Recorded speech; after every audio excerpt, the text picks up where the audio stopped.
Hello everyone, this is the FIDE Master Santagati, and in this video I will comment again that I played against the international master Gilevych in the title semi-final. This game is very interesting. I played d4 and he played c5, knight c3 and g6, so dragon, knight f3 with the idea to push d4, and now bishop g7 and d4, cd4, knight d4, knight c6, bishop e3.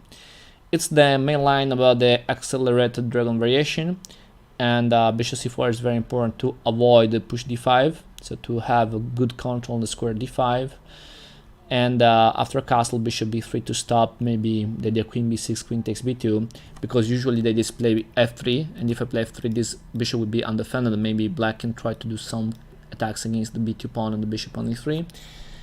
Or to make pressure against the bishop on e3, so it's a good idea to play bishop b3, and now black played d5.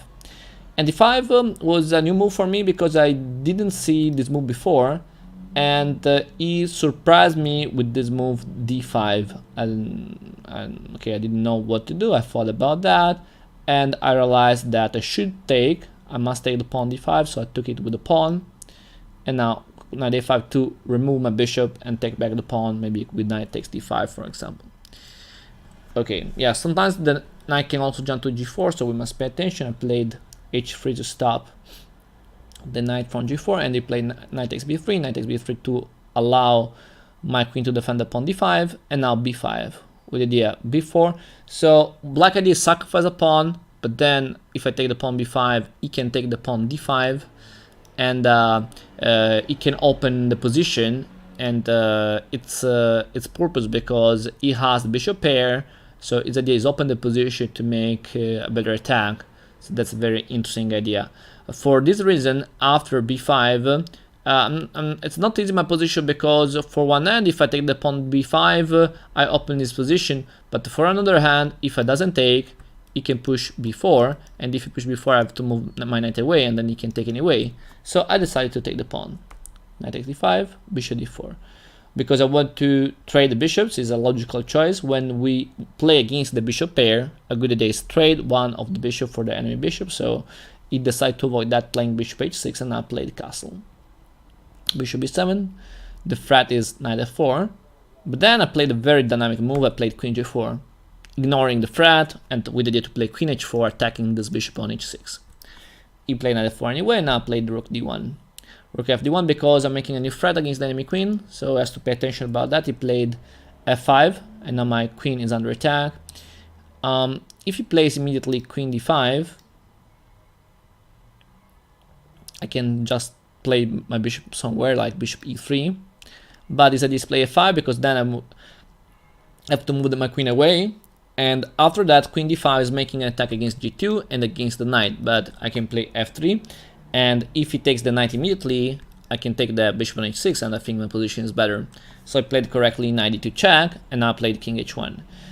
Here, I didn't see that after king h1 there are some threats with queen takes f3, I mean bishop f4 and queen takes f3, so basically black can have checkmate idea with two bishops and the knight on e2, so have to pay attention about that. After knight e2, I think I should play king f2, and in this way my king can be safer, but I played king h1, and this is a little mistake because after bishop f4 now black is threatening queen takes f3, and I didn't see this move before. For this reason I played queen e7. Okay, I attack because I'm threatening checkmate, so I have to defend first, and he has to play check because my queen is also attacking the knight on e2, and now rook f7, queen c5. For sure now I'm up 2 pawns, so I have a big advantage about material, but black has a very strong attack, so for me it's very important to trade the queen. I try to trade the queen, but for sure he doesn't want to trade, and he played, for example, the move knight d2 check, king f1, and now knight g3. I don't like to play king f2 because after king f2, I think I'm losing after knight e4, f4, and queen e4, and it's very hard for me to defend this pawn, and black can have moves like rook c8 followed by rook c2, and his attack would be very, very, very strong. For this reason, I didn't play king f2, and I repeated my move king g1, and he played again that. I didn't play king f2 because then when I want to play rook e1, black can always threaten bishop g3, so I think king f1 is the safer move, and I can accept the draw because even if I'm up to pawns, his position is very strong, so it's okay for me. Now repeat the moves, and he played again that, and then he changed his move because he tries to win. It's correct, he could try, but now I think my position is slightly better. He played queen g5 check, bishop f4, knight d2, king h1, and now knight f4. And now I have to pay attention because black is threatening g2 and I have to defend it. Rook g1 is a mistake because if I play rook g1 there is queen g3 and black is threatening knight h3 check, that sacrifice on h3 with the checkmate ideas. So I'm now think, for example, black is winning. So I have to play rook d2. It's a precise move because in this way it can sacrifice but have time to defend with my queen. And when his bishop go away, I can play knight e6. In this way, his bishop is forced to take, or with the queen is the same. And now I reach an endgame in which white is better. So I was very happy when I reached this position because now I have no risk. I thought that I have no risk because in the game we will see that there are some risks that I will have in the game. But I thought that my position is clear better, and I should win the game. At the end, I didn't win, but I thought that during the game. And if I play it very well, I think I could win this game. So I played knight b5, rook d8. Usually, when you have a game against in which you have two minor pieces against two rooks, it's good don't trade the rook. So I played the rook e1 to avoid the trade of the rook after rook d1. So a6, knight c3, and now king f7. My plan should be here push the pawn c to win. So try to play c4, c5. But my knight on c3 is not in a good place. So I played first rook e5 to improve my rook, and then rook a5, and then I think knight e2 is correct. I should play, I think, king f2 now. With the idea that if rook e5, you play rook a4, and then if he tries to do something like that, I can play c4, c5, and I'm very, very fast. And if he tries to play other moves, I don't know what, g5, I can play anyway c4, I think, followed by c5. And I think now have a clear advantage. So c4, c5 is a good idea for white in this position. But I didn't play it. I played knight d4 and not for rook there, rook a4, because we know that's not a good idea to trade the rooks. So rook d5 and now knight f3.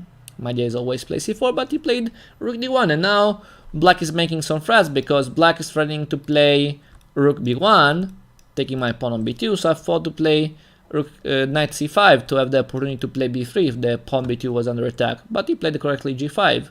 So now he's trying to have some passed pawns to counterplay. I played c3 because if I take immediately the pawn on a6, the problem is that he can take, and then he can play g4, and my knight is without squares, you see? So that's my problem. So I played c3 to give the square d4 to my knight. Then I played b4, rook c1, rook takes. And at the end I reached this position which there are some risk for me, but also for black. So it's a very complex endgame, 2 knights and 3 pawns against rook and 3 pawns. Now I played rook c2, I played a4. So it's who comes first to promote the pawn. Rook b2 is correct, knight c5, and then b5. His king is going to b8 to stop my pawns, and at the same time black idea is push the pawns to try to have counterplay. So g4, h takes g4, f takes g4, and now a5, h4, a6, rook a2, knight e5, and knight c3. I'm attacking the rook, and now knight e5, king b8, and knight d4. The idea is that I want to play knight c6, so I played g3, knight c6, and now it's very important, don't play king a8 because there is a very beautiful checkmate with knight b6, incredible checkmate with 2 knights, but I played correctly king c8, and now knight b6, king c7, check again, and knight e3, because my knight now is defending the square g2, his idea is push g2, and at the same time I'm free to push, so I push it now. And now I have to play check, king g2, check, king g1, and he played rook a2. And another nice move for me, knight a5. The idea is that black cannot take because if he takes, let's say, if he takes, there is knight c4, take, and the knight can stop the square b7, white is winning. So he cannot take, he must play h2, h3. I take the queen, and now I can take a draw because after h2 I cannot play king h1, because if I play king h1 I lose, because he can take the queen, taking my queen with the skewer. So I have to play king f1, then g2, and then I have to play queen takes g2 is the only move to draw.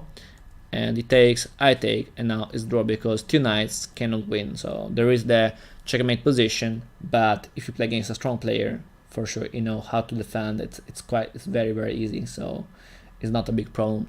Draw and defend this position for black.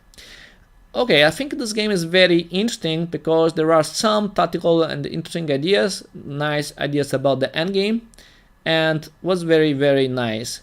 So about the endgame, we can say that the topic of white was push the pawn c as soon as possible, and about the middle game, we can see that the topic was, for example, for me, c in time, the idea about queen takes f3, that was very interesting. So when he played knight e2, I should have a king h1, but I should play king f2 because I should see this sacrifice of the queen. So I think the game is very interesting. About the opening, we can say that this variation with d5 that black played is completely playable for black. It's not very famous, there aren't many games, but it's a very interesting idea that my opponent Artem Gilevych played against me, and I think it's an interesting idea for black. I hope that you enjoyed this video, and if you have questions, feel free to write your comment below. I will be happy to answer you. Thank you for watching this video. See you soon for new videos, and have a good day. Bye.